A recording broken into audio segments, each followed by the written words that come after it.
everybody, and big welcome to cEDH TV gameplay with a competitive match. Me and Pontus are playing against Rhetoric. Hey. And Joel. Hello guys. I'm back with veyran. It didn't really get to do its thing last time, so I'm bringing it again. And I want to storm off with a bunch of pingers and drawing a bunch of cards, because that's fun to do. And I'm back with Tivit, also this time, just trying to make a bunch of clues, take extra turns with time save, and also do the typical combo lines with Tassa's Oracle and the Demonic Consultation. This Najeela build was one of the first decks I played actually on this channel a long time ago. And it's a little weird, but with the new Displacer Kit and the Tali combo that's out there, I just wanted to try a divergent build with this. So a little experimental, but I like that Najeela, you can still work on those sort of combat damage, things like that, while trying to get to this. I'm playing a deck that came to the top 4 in Portugal, made by Mad Cat's Text. Sorry if I mispronounced your name, but it's basically a Euro list, trying to get Yuriko triggers and then win with things like Tassa's Oracle in the various Doomsday or Consultation ways. With that, let's take a look at some opening hands. All right,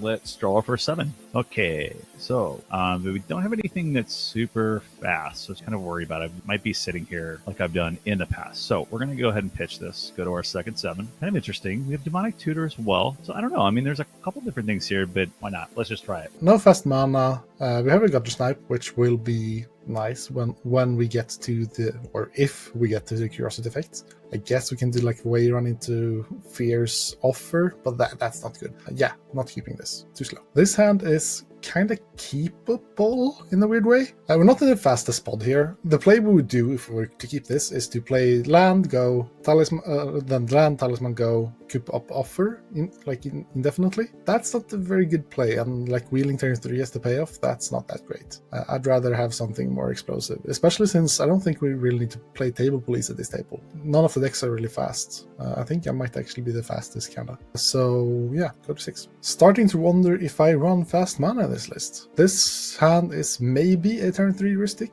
and that's the ceiling. That's not something we keep. Go to 5. This is not a great hand, but I think we're keeping it. It's a turn 3 commander plus Gutter Snipe, maybe, I think. We have the Flusterstorm to back us up until we do something turn 3, but it's a very slow hand. We can also go like Gutter Snipe turn 2, which is kind of decent. Let's try it. What's the worst that can happen, right? Go ahead, Joel. Here we have 2 lands. We do have a Mox Opal, but we don't have any other mana. It's not a keep. Alright, here we do have a heuristic, but we have no way to ramp, and we have 4 lands in the hand, which is a bit sad. Would have been much better if we had something to connect, like some kind of early game ramp for turn 1, then we could do a heuristic turn 2, then it would be awesome. But I feel like because we are in seat order 3, this is not that great, so I'm gonna go down to 6. And let's see, here's our 6. What do we have? We have only 1 land, 1 Lotus Pental, and 1 Dark Ritual. We could be greedy here. Not sure if I'm gonna like it, but we could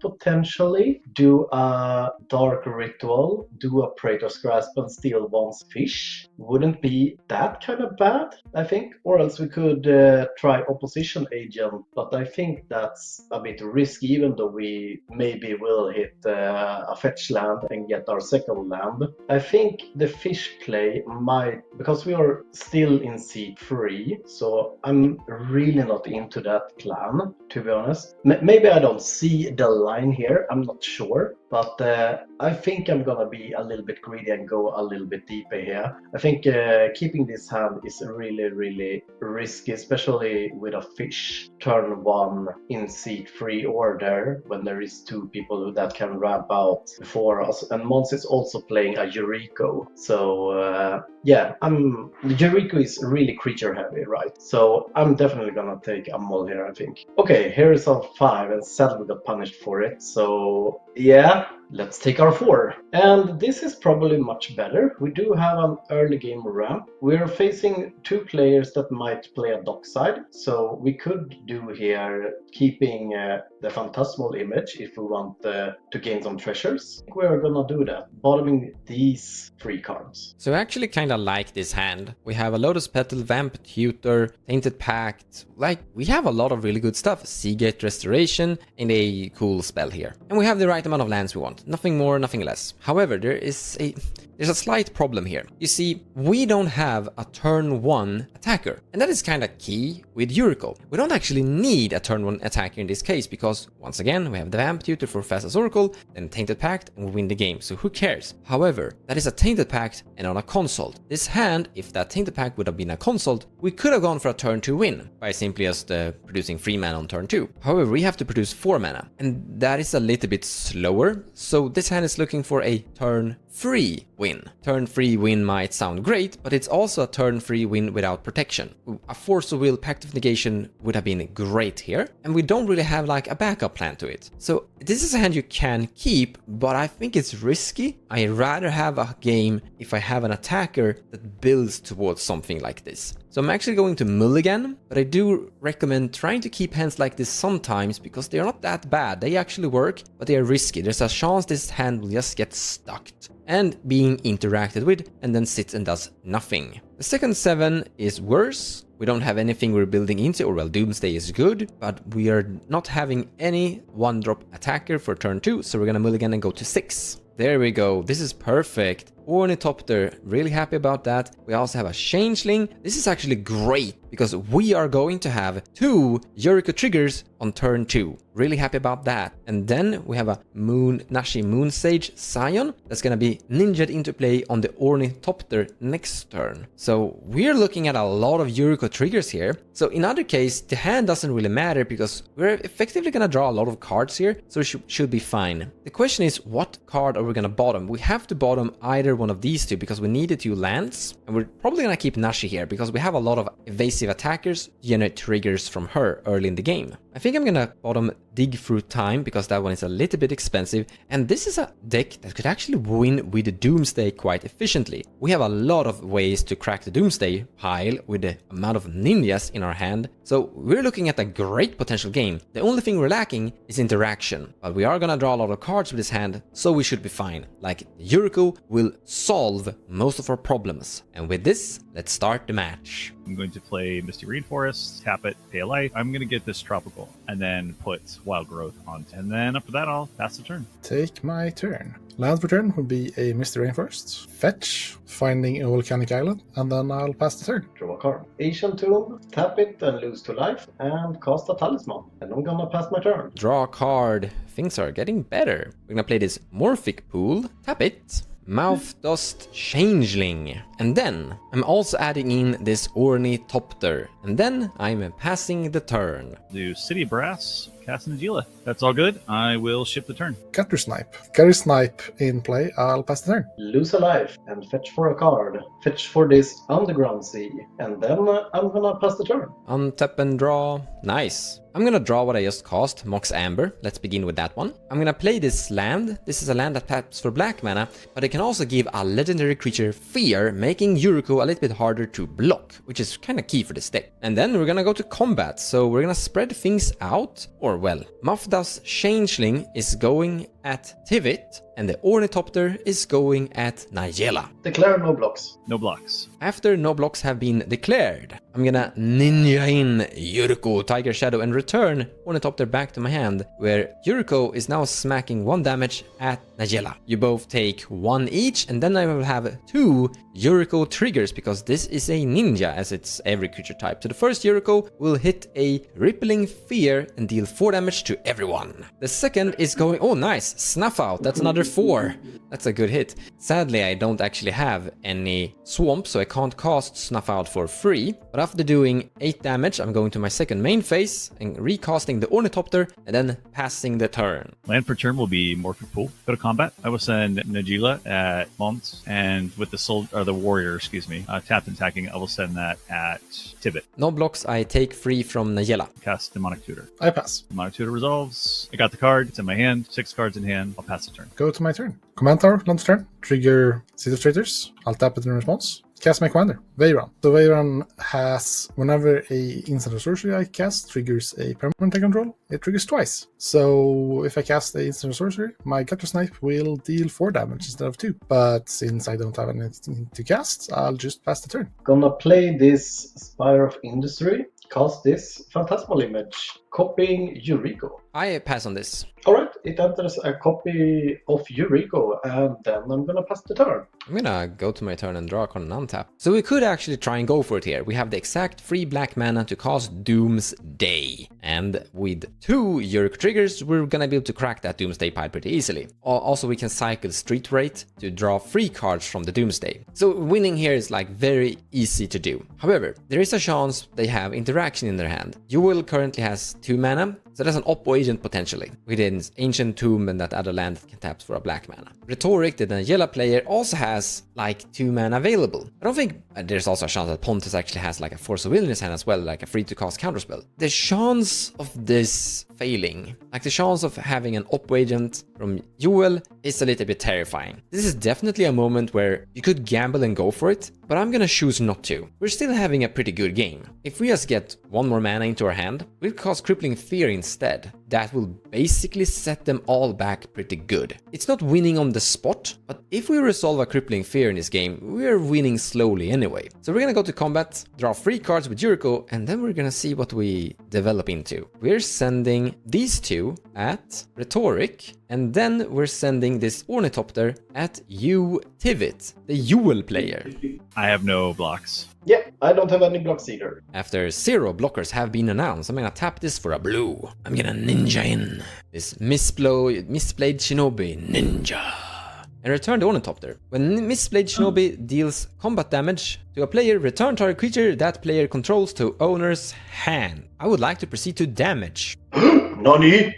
I take the damage. Then I'm gonna generate 3 Yuriko triggers, but also a Mistblade Shinobi trigger that's gonna target the Phantasmal Image, that's gonna make the fake illusion Yuriko being sacrificed to the trigger. Yeah, it does. Trigger from Yuriko number 1, that's a Fierce Guardianship. Nice. 3 loss of life for everyone. Second Yuriko, Hope of Girper. And the last Yuriko trigger is 7. Oh, Jesus. Temporal Mastery. Just in time. So that was a pretty good bash. We're gonna put all of them into our hand. I'm going to cycle this Street Weight by paying 2 life to draw a card. Recasting Ornithopter, because it's a good blocker. Casting Hope of Girapur as well. 7 cards exactly in my hand. 1 blue-black mana available. And here, I pass the turn. This turn is going to be hard to top. All right, I'll move to my turn, and then clearly this guy below me has Fierce Guardianship. Like, I could do Narcissus Reversal at some point, try some different things, cute things, but right, sitting duck, we don't have much. So it's just a little concerning to me. We may get pretty low. I mean, we could just try to go for it later on, especially if Mon interacts with Pontus or tries to kill it or something like that. We could see. And Joel has 2 lands open, but I think we're just going to go to Beach Street. We need to get your life total down low, Mon. So I'm going to go move to combat, sending all of them at Mons. I will block 1 warrior with my Ornithopter right there. It is a 0/2, so it will survive, and then I take 5 damage. Just pass the turn. Go to my turn. Land for turn will be this Ancient Tomb. I'd like to tap for 3, taking 2 damage, to cast this Jessica's Will, targeting Mons. Trigger Gutter Snipe twice and Veyran twice. I have a Fierce Guardianship and a Mess Cast. I could use these to actually try to win the game with my Doomsday on my next turn. However, there's a chance Pontus actually, I don't really know that much about that deck. I have 26 life. What's the chance of him killing me? Eventually he will get into wheels and such. I actually think I'm going to interact with the Miscast, keeping the Fierce Guardianship, because with the Fierce Guardianship and 3 lands I can still go for the Doomsday on my turn if I want to. I'm starting to lean a little bit away from the Doomsday and just force the issue almost with Yurikos instead soon, because they are getting so low and Pontus are probably going to cast more spells. So I think I'm going to end up in a 1v1 with Pontus. Pontus killing them and I'm killing them, and I don't need to combo off and win. If it is a 1v1, I can just play the control game, so it feels correct actually counterspelling this and forcing and empowering the 1v1 between me and Pontus, and then just win with Yuriko Burn. Miscast, paying 1 blue mana for it. Or maybe I kill the board on the way. Not necessarily going to counter it, but we are going to take 1 more damage, targeting Justice Will. I have a response. You exile them for this turn, then I pass, then they go to permanent exile. It is a potential risk. I see what you're doing, I guess. It's Cycris is also Divergent mana. 4, okay, so he had Divergent mana to begin with. Yeah, but that's probably mana for Cycrypt here, I think, or something of the sort, with the Narcissus Reversal that is your Rhetoric is trying to do, I think. No, I guess I'll pass. I will pass too. The Narcissus Reversal can resolve. resolve, so make a copy just as well. Mons, you have 7 cards in hand? I have 6 now because I cast miscast, so you gain 6 red mana. Oh, you're right. Displacer Kitten. Okay. That's okay. that's wrong. Okay. That's okay. Imperial Seal. That would qualify as very terrible, dude. Okay, so this is not my turn, it's Pontus's turn, which means I really can't use seed time. But what it says is play only during your turn, take an extra turn after this one if an opponent plays a blue spell this turn. So it's a budget extra turn card, but in corner cases I found it to be super useful, especially if you're trying to win, or if I'm trying to win and I get countered, I get one more shot at it. So really, honestly, like, yeah, Displacer Kitten and Imperial Seal, I can't play these spells. So all 3 of these cards are unusable, unfortunately. I'd like to go to combat. I mean, it's really sad that your Displacer Kitten was exiled. You would have won the game with this, so yeah. The Tal is still pretty scary. I'm passing. One of my targets, I'll target 2 of the soldiers. Do I care if you get an Itali in play? You really should. I probably should care. I'm going to respond to your Divergent Transformation with a Fierce Guardianship on it. I have no response to that target. I am in combat. Do I want to attack or do I want blockers? Blockers don't really help when both of my opponents are tapped down. I would deny 2 damage by having blockers. Attack, Mons for 6. I'll take 6. We're all getting kind of low. This is exciting. I passed the turn. Come on, deck, give me board clear. I'm gonna cast this Gemstone Caver. Gonna lose a third of my life, tap a total of 6 mana, cast my commander, Tivit. Let the voting begin. 2 treasures. I'm gonna vote for Clue. Blue as well. And a third clue from me. And with that, I will pass my turn. I will untap and draw a card for the turn. So once again, we could try to go for the Doomsday. I don't think that's the correct play, though. I mean, look at the life totals, they are so low. There's no way that Tivit is gonna survive a turn cycle. Pontus has the Jeska's Will in his hand, and Najeela is probably going to attack me, but me and Pontus are automatically just going to accidentally kill the Tivit player. Hopefully we will kill the Najeela player as well. Also, Najeela kinda lost her combo, so that's a little bit sad for her. Pontus doesn't have any blockers. He has the highest life total, so if I want to one-shot all players, the correct decision is to attack at Pontus. Casting Doomsday is also generating a win, but like attacking here is also generating a win in its own sense. And if they have interaction, they already have interaction versus a Doomsday. So let's go with a safer play. I'm a safe player, yes, and attack everything we have at Pontus. I want to go to combat. I will attack with everything I have except the Ornithopter can stay back as a blocker. Everything at Pontus. No blocks. You take 1, 2, 3, 4 damage and 4 free Yuriko triggers. So we have 8, 12 and 14. If we flip good, we win. So that's 4 damage. Demonic Tutor, that's another 2. And the last one is a Force of Negation, 3 damage, and there's where you will die. Okay, so I die to a couple of ninja stars. These cards goes to my hand. Then my Mistblade Shinobi is going to trigger, and I'm gonna bounce your commander back to your hand, Pontus. I'm gonna cast a Demonic Tutor. I'm not joking. This is serious. I'm real. Oh wait, there are better ones. I'm using my Demonic Tutor to find an underground sea. The last thing I'm gonna do before I ship my turn is I connect with my Hope of Yuriko on Pontus. So I'm going to sacrifice Hope of Yuriko, making Pontus unable to cast instances, non-creature spells, by the way, until my next turn. End of your turn, I will cast Brain Freeze, targeting myself. There are 2 copies on the stack. First 3, Footed Foothills, Fluted Delta, Dark Ritual. Second set will be Command Tower, Mystic Remora, and Seething Song. Move to my turn, draw a card, cast a Witchclaw Talisman. I'm going to respond to this by using Force of Negation, pitching this Ninja of the Deep Hours, trying to counterspell the Witchclaw Talisman. Counterspelling the Witchclaw, nice. Resolves. I could just Najeela, I'll send all Najeela's entire army at you, Mons. Before you move to combat, I wanna cast Snuff Out. This is actually why I searched out the Underground Sea. So I don't pay any mana for this, I just pay for life, and I would like to destroy your Najeela. Yep, that resolves. Yeah, I'm not going to attack. Pass turn. Go to my turn. Take 2 to cast a veyran. And then pass turn. I will go to my turn, untap and draw a card. So my attackers are pretty good, but my opponents are good, keeping blockers. I actually think that the safer play here is to tap Mistblade Shinobi to give my Mafdaust Changeling flying, and then send this and this at Pontus, and this Ornithopter at Pontus too. So both of these are coming your way, my friend. No blocks. I am going to ninja in this Nashi Moon's Sage, returning this Ornithopter that wasn't blocked, and the Nashi is now swinging at Pontus. Okay, I'm dead. And I will flip 2 cards from my library, land, and 4. No, this is a lot of mana. This is... Yeah, because I think it's 7. That's 7 mana. So, Rhetoric dies too.